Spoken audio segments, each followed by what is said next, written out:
Hello guys, so ngayon ay meron ulit tayong Tara Live Negosyo by Angono Tourism. So mag-host ulit tayo at ang ating featured na negosyo ngayon ay ang Logos Barberos. Dito lang yan sa may Angono Highway. At ayan, kasama natin si Sir Ryan Santibana, siya ang manager nitong Logos Barberos. At ang asawa ni Miss Rasser, si Sir Mayas Basay, sila ang may-ari. So ito yung Logos Barberos, meron silang haircut, fashion color at iba't iba pang package. At ayan, syempre tatry natin yung kanilang serbisyo. Ayan, papagupit tayo. Ang pangalan ng gugupit sa atin ay ang hairstylist na si Kuya Oval. Ayan, so trinay nila natin yung services nila, nagpagupit tayo, and then kasama na rin sa kanilang Logos haircut yung shampoo and styling.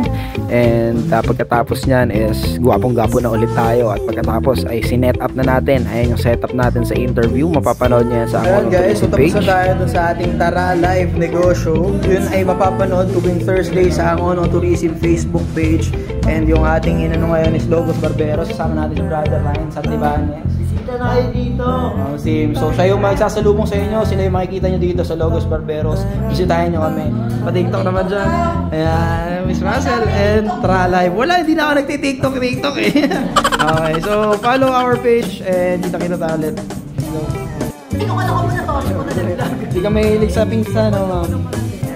Binubusog mo kami sa pizza. Oo, kasi hindi ko sa ating kung walang malapit dito.